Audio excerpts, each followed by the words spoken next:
slušamo glas. Pesmica naša srca oglaša, Božja ljubezen prenaj iz nas.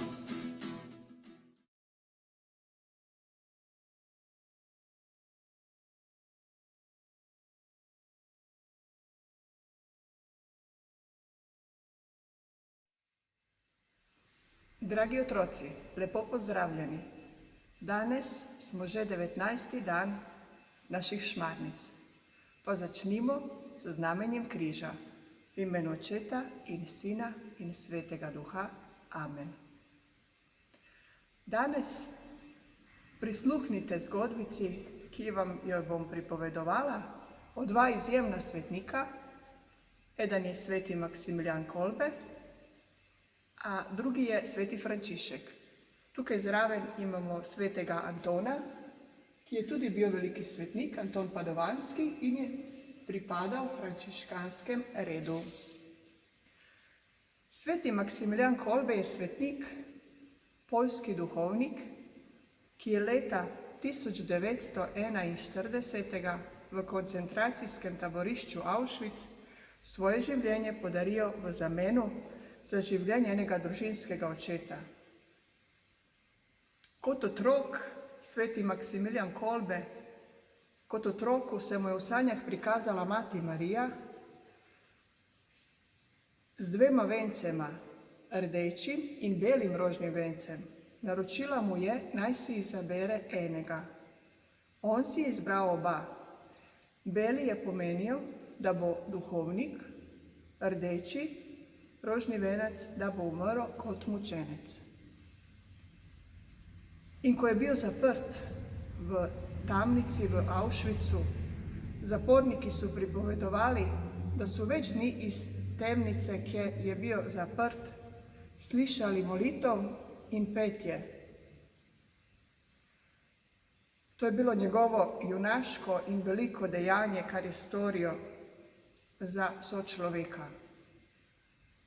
Kakor nas tudi uči Jezus Kristus, naš odrešenik, da nihče nema večje ljubezni, kakor je ta, da da svoje življenje za svoje prijatelje. Zdaj pa prisluhnimo zgodbici, ki ima naslov Asiški ubožec. Lahko vam predstavim še enega svetnika, ki je res poseben in velja za enega najbolj znanih in priljubljenih svetnikov po svetu, je predlagal Serafinček svojim 3 malim poslušalcem. Super, se je razveselila Tamara. Kako mu je ime?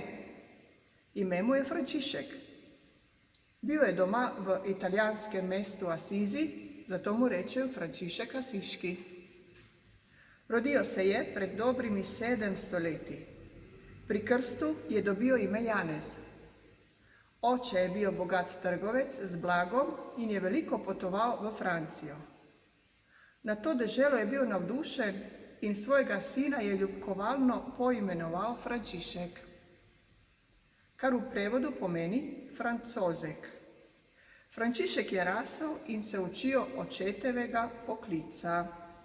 Kazalo je, da bo zelo spreten trgovec. V srcu pa je nosil posebno željo, da bi postal duhovnik, ga je prekinila Manca. Ne, je odkimal Serafinček, nikoli ni želel postati duhovnik. Hotel je postati vitez. To je bila želja mnogih mladih fantov. Zato je odšel v vojno, kjer je bil ujet. Leto dni je ostal v ujetništvu. Zatem je spet odšel na vojno, vendar je v sanjah slišal Božji glas, ki ga je poslal domov. Tako se je Frančišek vrnil v Asizi. Začel je veliko moliti, čakal je, da mu bo Bog razodel, kaj želi od njega. Vedel je, da Bog ne želi, da postane vitez ali trgovec. Frančišek je zato neutrudno molil in prosil Boga, da bi mu pokazal pravo pot. Pa mu jo je, Tamara ni mogla premagati svoje neučakane radovednosti. Seveda mu je odvrnila manca. Res je, pokimal Serafinček. Nekega dne je molil v cerkvici blizu mesta. Ta je bila napol podrta, v njej je bil le še križ.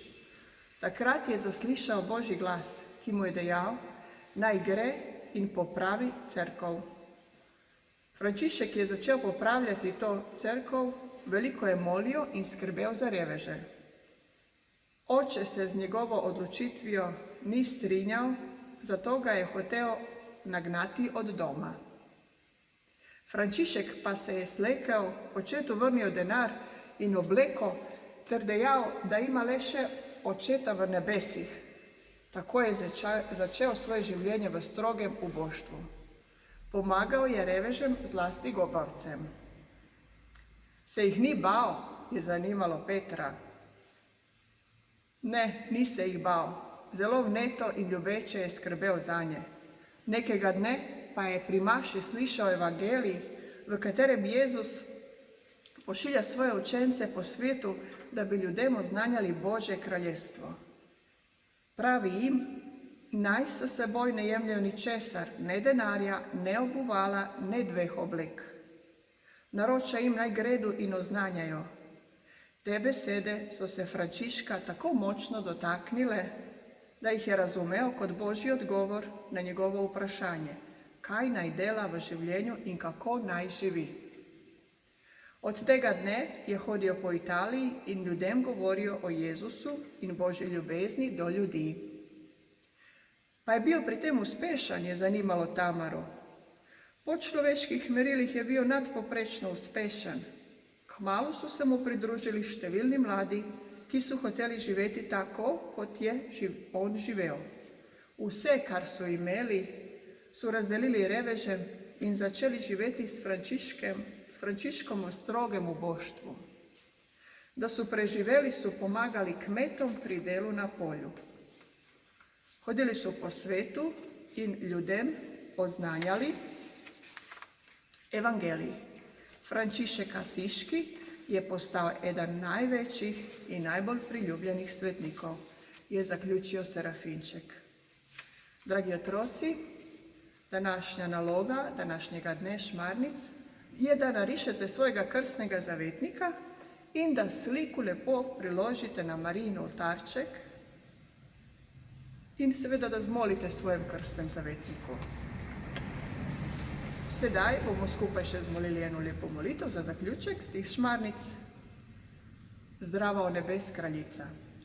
Zdrava v nebes kraljica, zdrava angelov gospa, zdrava korenina, zdrava vrata.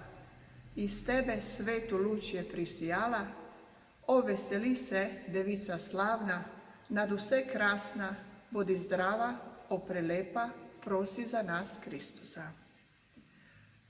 Kraljica brez madeža izvirnega greha spočeta, prosi za nas. Kraljica v nebesa vzeta, prosi za nas. Kraljica presvetega rožnega venca, prosi za nas. Kraljica miru, prosi za nas. Petrovška mati Marija, prosi za nas. Dragi otroci, hvala, da ste bili z nami in lepo vas pozdravljamo in se vidimo jutri. V imenu Očeta in Sina in Svetega Duha. Amen.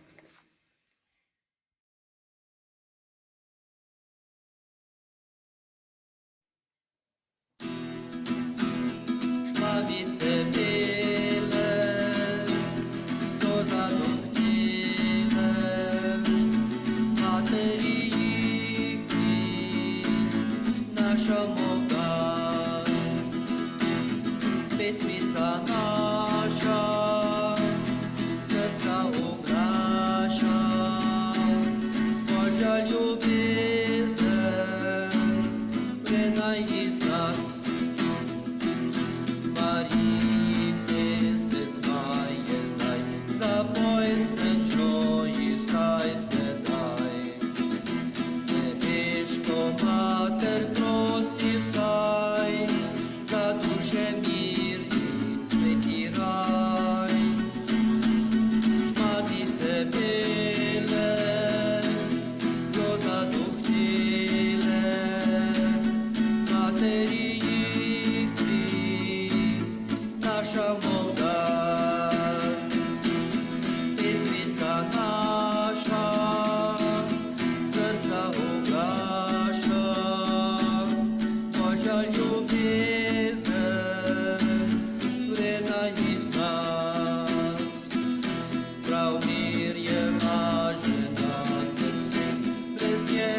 ďablo težko živí.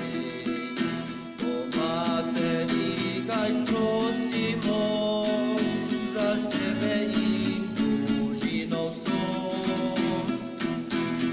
Žvanice